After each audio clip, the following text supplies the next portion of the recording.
Hey Action-Fans! Willkommen bei Polizei Halt. Sind Sie bereit zu sehen, wie verrückt Motorradfahrer sein können? Oder die unfassbaren Interventionen der Polizei? All das gibt es gleich zu sehen.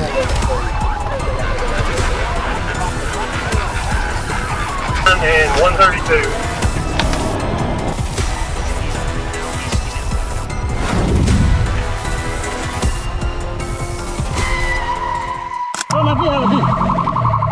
Sai, caralho! Peguei, caralho!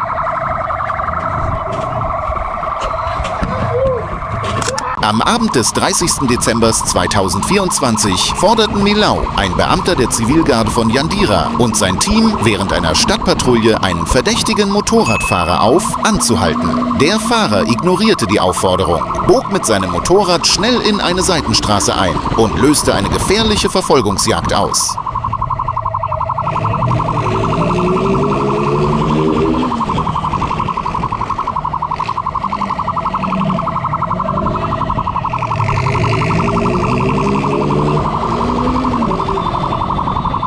Die Verfolgung erreichte einen kritischen Punkt in der Rua Ismenia de Abreu Dias. Die Teams sperrten strategisch die Fluchtwege des Motorradfahrers und zwangen ihn, in eine Sackgasse zu fahren. Da er keine Fluchtmöglichkeit mehr hatte, ließ der Fahrer sein Motorrad stehen und versuchte zu Fuß zu fliehen, wurde jedoch schnell von der Zivilgarde gefasst. In den Funkaufzeichnungen wurde mitgeteilt, dass der Verdächtige möglicherweise mit einem früheren Fall von Atropelamento, Unfall mit Fahrerflucht, in Verbindung stehen könnte. Der Beamte Milau befragte den Verdächtigen mit den Worten: Warum sind Sie geflohen?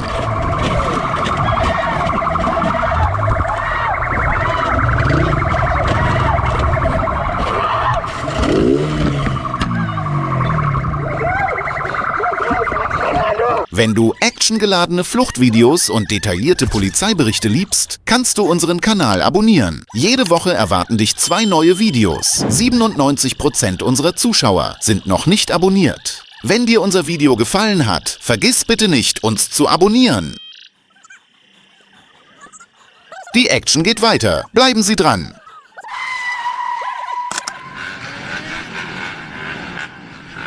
Ein Vorfall, der sich am Wochenende auf der Interstate 93 in Massachusetts ereignete, brachte den Stadtverkehr völlig zum Erliegen. Die Polizei von Boston nahm die Verfolgung einer Gruppe von mehr als 20 Geländemotorrädern und ETVs auf, die auf die Autobahn gefahren waren und den Verkehr gefährdeten. Die Polizeibeamten nahmen die Fahrer, die im Zickzack zwischen den Fahrzeugen hindurchfuhren, ins Visier. Ein Beamter musste sogar seine Waffe abfeuern. Augenzeugen berichteten, dass die Fahrzeuge abrupt bremsen mussten und einige Fahrer anhielten und an den Straßenrand fuhren. Gab bekannt, dass 7 Personen festgenommen worden seien. Einer von ihnen, der 28-jährige Aderito Monteiro, wurde wegen des Fahrens eines nicht versicherten ATV, Nichtbefolgung einer polizeilichen Anweisung und rücksichtslosem Fahren vor Gericht gestellt.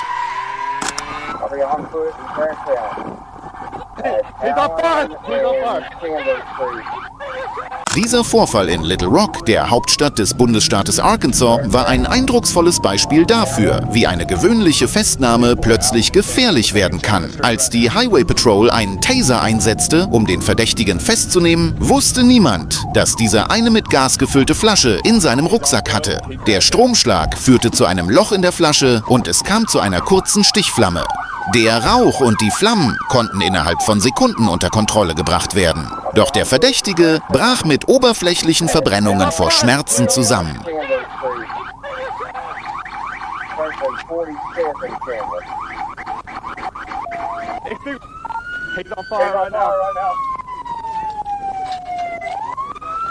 Die Rettungskräfte, die sofort nach dem Vorfall eintrafen, erklärten, dass der Mann nicht in Lebensgefahr schwebte und eine vollständige Genesung zu erwarten sei. Die Bilder lösten jedoch sowohl in der Bevölkerung als auch bei den Sicherheitskräften eine heftige Debatte aus. Es wird hinterfragt, wie sicher Elektroschockwaffen in solchen unerwarteten Situationen sind. Die Polizeibehörden gaben an, dass der Vorfall ein reiner Unfall war und die Ermittlungen noch andauern.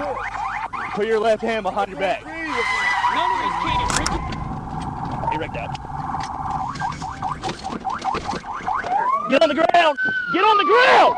Get on the ground! Die Verfolgungsjagd, die am Abend des 11. April 2024 um 17:06 Uhr begann, verwandelte sich in einer der ruhigen Kleinstädten von Arkansas in eine Filmszene. Ein Streifenpolizist erfasste mit seinem Radar ein burgunderrotes Honda-Motorrad, das mit hoher Geschwindigkeit auf dem US Highway 62 unterwegs war.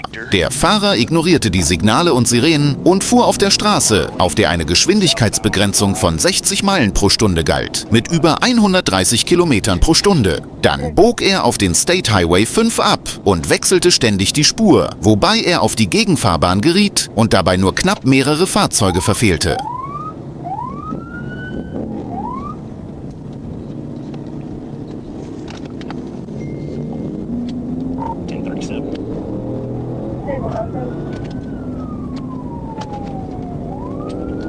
Contact supervisor, speeds 87, passing Rossi. Reason for the stops, reckless driving. You able to get a 28 on the return on the 28?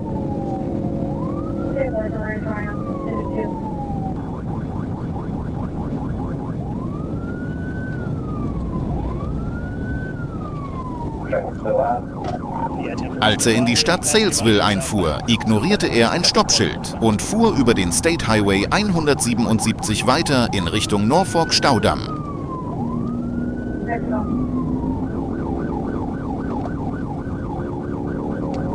Harrison, who's that 28 come back to? Come back to Richard here or Lila here on 10-4. Yeah, we'll get address. Where's the address? Come back on the 28. 1343 Double Creek Drive.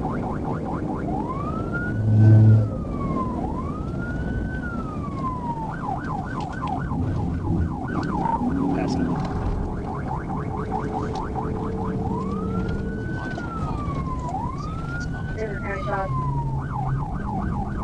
In einer scharfen Kurve in der Nähe des Staudamms verlor der Fahrer die Kontrolle über sein Motorrad, kam von der Straße ab und stürzte.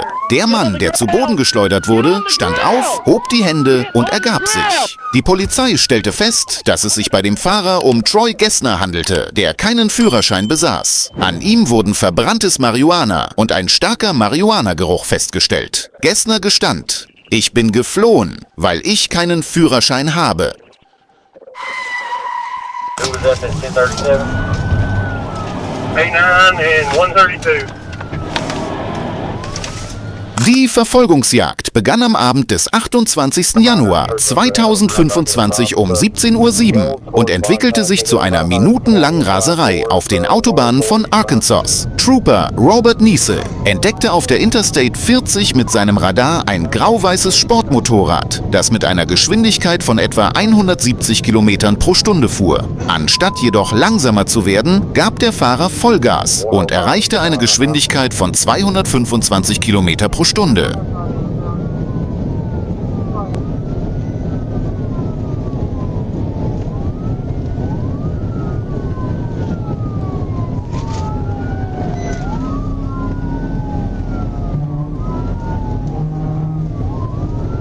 Der Fahrer schlängelte sich zwischen den Lastwagen im Verkehr hindurch, überholte auf dem Seitenstreifen und verursachte dabei fast mehrere tödliche Unfälle. An diesem Punkt wurde die Verfolgungsjagd aufgrund des dichten Verkehrs vorübergehend abgebrochen.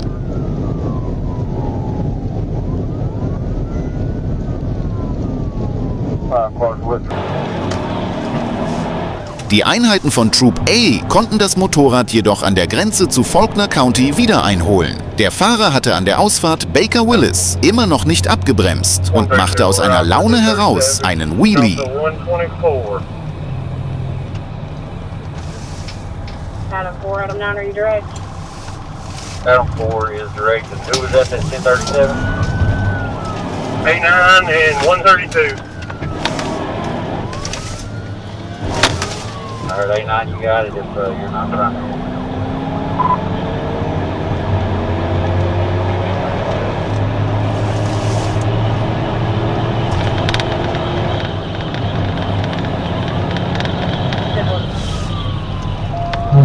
Going off and passing the 124, back on the interstate, he's on the shoulder, speed about full of water.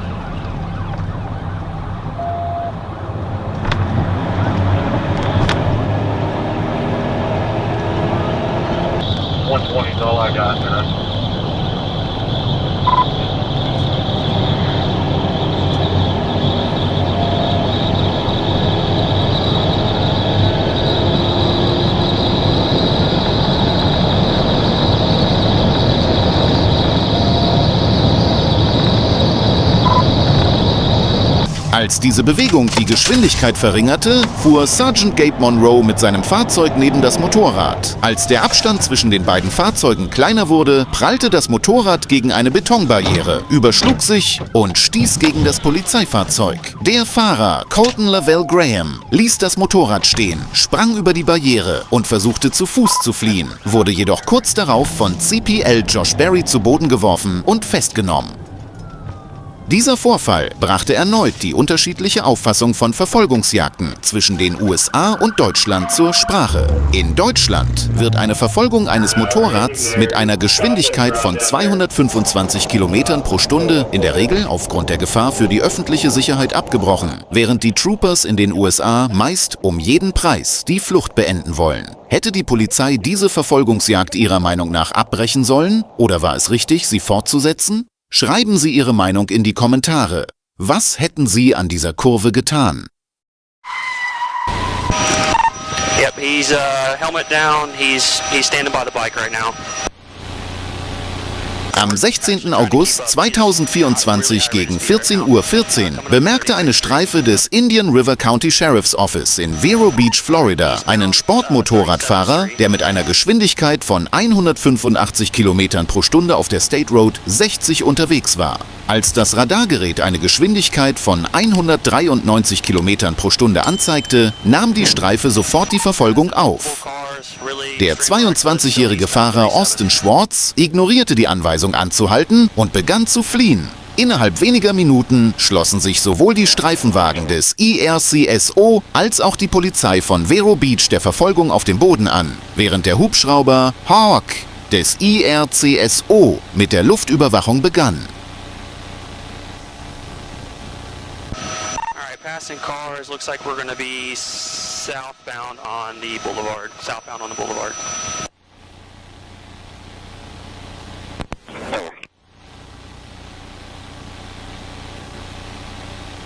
What kind of bike is it? Look like he might run out of gas momentarily. That's a sport style bike, white helmet. He's moving so fast, it's really hard to get a description. I could tell it's just a sports bike, that's for sure. Den Kameraaufnahmen zufolge schlängelte sich Schwartz durch den dichten Mittagsverkehr, missachtete rote Ampeln und wechselte mehrfach die Fahrspur. Nach Angaben des Sheriffbüros gefährdete dieses gefährliche Fahrverhalten das Leben dutzender Autofahrer. Die Verfolgungsjagd endete an der Kreuzung 17. Street und Indian River Boulevard, als Schwartz neben einem Lastwagen stürzte, sein Motorrad verlor und auf die Straße geschleudert wurde. Der junge Fahrer wurde schnell außer Gefecht gesetzt und wegen gefährlichen Fahrens und Flucht vor der Polizei festgenommen, aber gegen eine Kaution von $40.000 wieder freigelassen.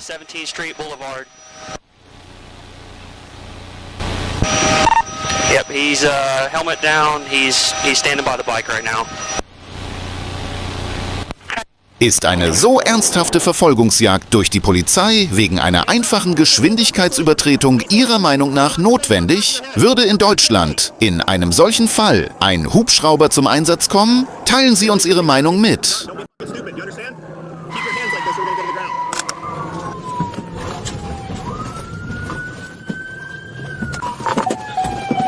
Am Abend des 17. August 2025 gegen 20:10 Uhr wollte die Polizei von Grand Blanc Township einen Motorradfahrer wegen überhöhter Geschwindigkeit anhalten. Doch dieser flüchtete mit einer Geschwindigkeit von über 160 Kilometern pro Stunde. Die Verfolgungsjagd führte durch mehrere Bezirke und endete auf einem Parkplatz in der Nähe von Flint. Der 37-jährige Mann aus Fenton stürzte vom Motorrad und warf Methamphetamin und eine Pistole weg. Als er versuchte zu fliehen, wurde jedoch kurz darauf gefasst. Die Polizei erhob Anklage gegen den Verdächtigen wegen mehrerer Vergehen, darunter Drogenbesitz, Flucht vor der Polizei, Widerstand und illegaler Waffenbesitz. Am 5. Juli 2023 versuchte ein Motorradfahrer an der Ausfahrt 57, der I-95, einen Beamten der Massachusetts State Police zu überfahren, der ihn anhalten wollte. Der Polizeibeamte hatte die gefährlichen Manöver des Fahrers bemerkt und wollte das Motorrad anhalten. Der Fahrer befolgte die Anweisung nicht, startete den Motor erneut und fuhr auf den Beamten zu, der jedoch im letzten Moment ausweichen konnte und so nicht unter einem Lastwagen landete. Der 19-jährige Colin James Webb wurde 2 Tage später gefasst und wegen zahlreicher Vergehen wie Angriff auf einen Polizeibeamten, Angriff mit einer gefährlichen Waffe, Geschwindigkeitsübertretung und Nichtbefolgung einer Anweisung zum Anhalten festgenommen. In solchen Fällen bevorzugt die Polizei in Deutschland in der Regel eine kontaktlose Verfolgung, während in den USA häufiger physische Eingriffe zu beobachten sind. Haben Sie Ihrer Meinung nach in diesem Moment das Richtige getan oder wäre es sicherer gewesen, sich zurückzuziehen?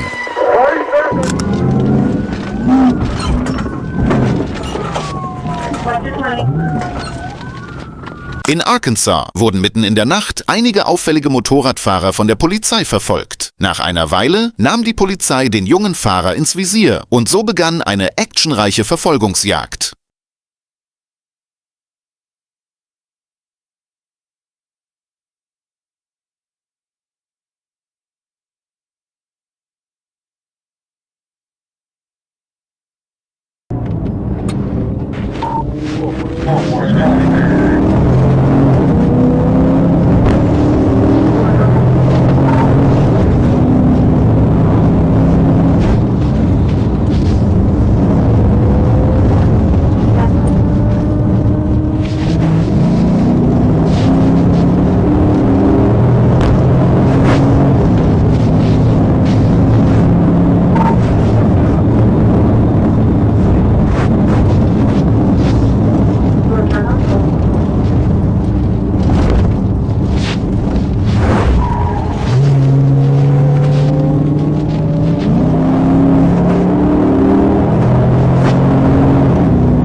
Der Fahrer verschwand schnell aus dem Blickfeld. Die Polizeibeamten waren jedoch entschlossen, den Fahrer zu fassen.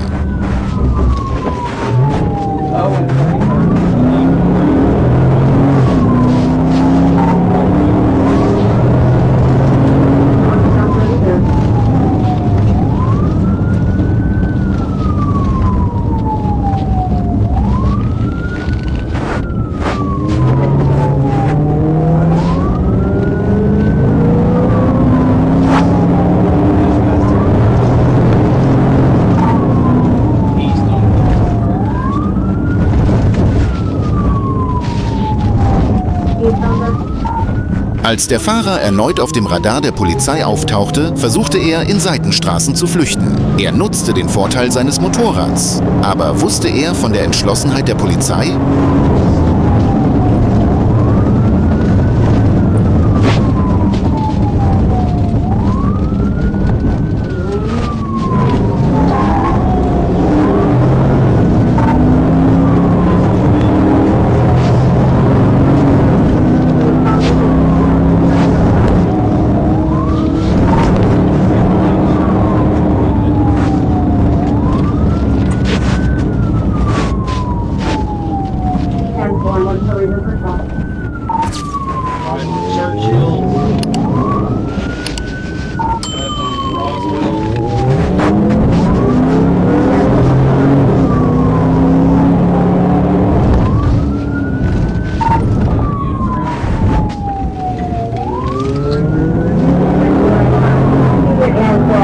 Coming up behind you.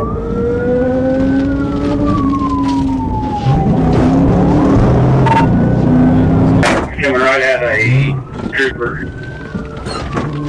Take over. Take that to leave. I got second.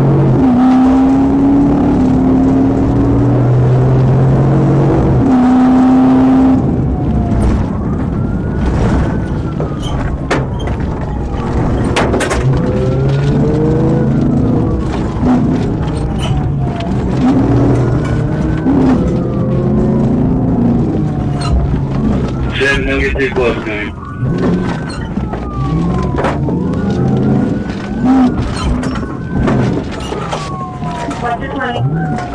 Da die Polizei die Verfolgung intensivierte, musste der Fahrer aufgeben. Er fuhr in eine Tankstelle und ergab sich. Die Polizeibeamten nahmen den Fahrer in Gewahrsam. Get off the fucking bike! Get on the ground! Roll up to your hands! Let me see your fucking hands! Let me see your fucking hands! Roll your ass over, you hear me? Hold on, I got it. Give me your hands.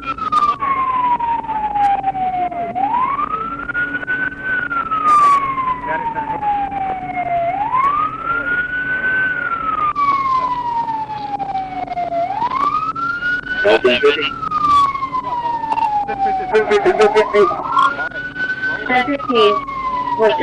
Bevor Sie den Bildschirm ausschalten, denken Sie daran, dass Sie keine weiteren atemberaubenden Verfolgungsjagden verpassen, wenn Sie den Kanal abonnieren. Hätten Sie als Polizist diesen Fahrer stoppen können? Hinterlassen Sie unten einen Kommentar und teilen Sie uns Ihre Meinung mit. Bis bald!